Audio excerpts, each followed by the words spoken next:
Hoje estamos aqui numa estrada deserta e viemos gravar com a nova geração do Civic, a geração 10, na versão Touring.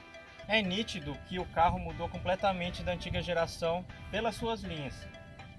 O comprimento do carro também mudou, o carro está bem maior. Esteticamente também ele parece mais largo, o espaço interno foi todo replanejado. E o carro está surpreendendo todo mundo que conhece ele, seja na capacidade do porta-malas ou no espaço interno, assim como no desempenho e na eficiência aliada à autonomia que o motor turbo confere nessa versão. Essa versão ela conta com uma coisa inédita que não era presente nas antigas gerações, que é o conjunto óptico Full LED. Os faróis são inteiramente em LED, assim como as lanternas. A única coisa que é halógena é a luz do pisca e a luz de ré. Essa nova geração do Civic, assim como no novo Accord, lançados em 2016, contam com novas linhas que renovaram completamente o design de toda a gama da Honda, assim como a estética das rodas. Todas as rodas da gama da Honda hoje contam com esse design, em black piano, com as extremidades da roda diamantadas. Uma coisa também que mudou em relação, por exemplo, à versão 2.0 é que nessa versão 1.5 Turbo o carro conta com duas saídas de escape funcionais. No caso, essas ponteiras são opcionais, assim como esse aerofólio. Uma coisa que já vinha nas outras gerações e que é presente na versão topo de linha e na EXL é a presença do teto solar. Esse carro ele já conta com a nova geração de motores da Honda. Os motores com a sigla Earth Dreams. É uma tecnologia que conta com motores turbo de injeção direta. São carros que necessariamente não tem mais o VTEC como os antigos aspirados naturalmente. Porém tem uma eficiência bem mais aprimorada com a característica de carros da Honda que desempenham bem a performance com uma potência mais baixa se comparada com a concorrência. Dentro dessa gama há motores 2.0 e 1.5. 2.0 ainda não é disponibilizado no Brasil, mas já é encontrado em carros como o Accord e o Type R, que é um motor exclusivamente para performance que tem uma potência mais elevada em relação ao Accord. Esse motor, por exemplo, de 1.5 litros, desenvolve 175 cavalos e 22,5 kgfm de torque.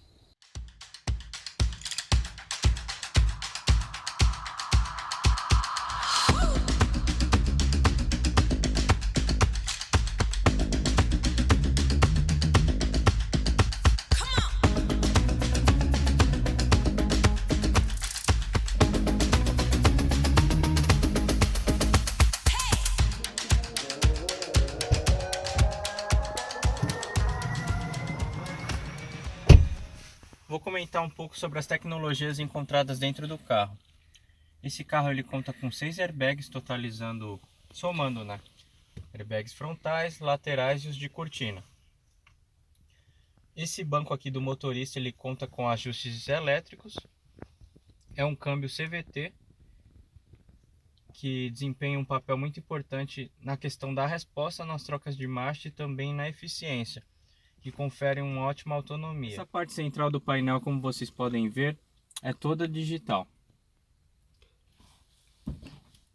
Esse carro ele também conta com uma coisa muito interessante. Por exemplo, se você tenta sair com o carro sem desacionar o freio de estacionamento, que é elétrico, ele emite um aviso.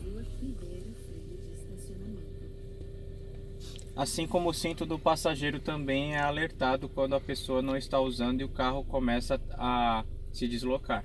Na 10ª geração ele já não conta mais com aquele display secundário que contava algumas opções, que mostrava algumas opções como o alcance, a média de consumo. Porém, o ar-condicionado foi integrado à central multimídia, que é muito interessante. Você consegue acessar todas as opções do ar aqui, assim como o do ventilador. Ele conta com ar-condicionado dual zone. Uma coisa interessante, que você consegue manipular algumas funções do rádio, inclusive o volume, aqui pelo volante, simplesmente ao deslizar dos dedos. Alisson confirmou que foi comprado pelo Liverpool. Não necessariamente eu preciso apertar o botão. Ele conta com a função Econ, que é a função já presente na 9ª geração, assim como aletas no volante. Esse carro ele tem um regime assim muito bom de funcionamento do motor. É um motor muito silencioso, ao mesmo tempo a direção é super direta. Me lembra bastante as versões SI anteriores, pela relação direta e pela estabilidade que é bem similar, mesmo se tratando de um carro com uma proposta voltada mais para o conforto. Além disso, o som é de excelente qualidade, ele conta com alto-falantes bem potentes, assim como esses tweeters para auxiliar a qualidade sonora. E além disso, ele conta também com retrovisor fotocrômico. Uma outra funcionalidade muito interessante para quem não conhece ainda é o brake hold. Toda vez que você para o carro por algum motivo, seja no farol, ele não anda. Eu posso engatar o D, ele vai estar aqui freando sozinho. A partir do momento que eu encosto no pedal do acelerador, ele libera o freio.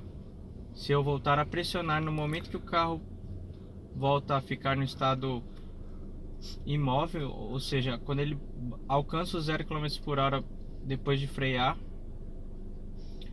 ele ativa sozinho o freio.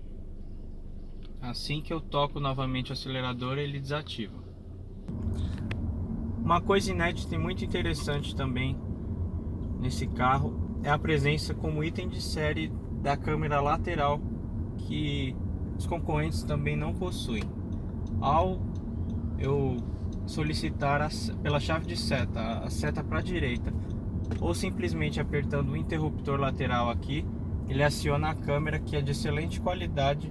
Principalmente à noite, em dias chuvosos, ela ajuda muito e também indica os pontos cegos, principalmente do lado direito, que é o lado que a gente não tem uma visão espacial tão privilegiada quanto do lado esquerdo.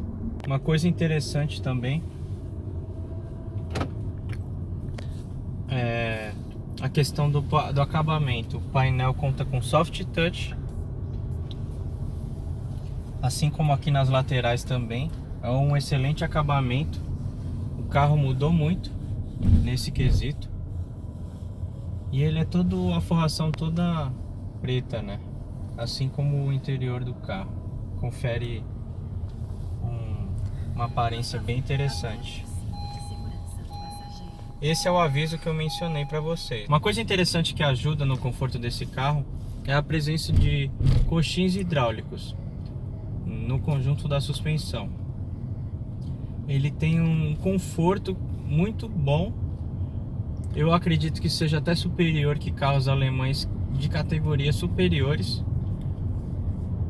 Além dessa questão do ruído, que é baixíssimo, vindo do motor, andando numa rotação baixa.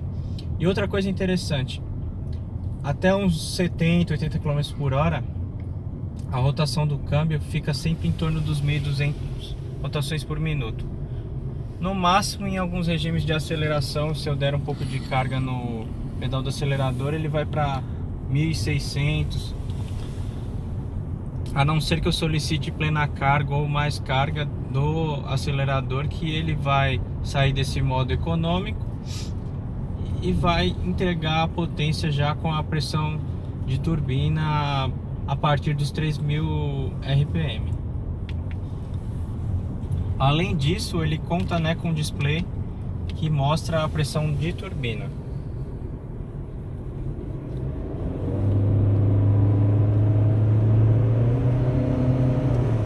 Que é bem interessante e também está presente em versões como o Civic SI.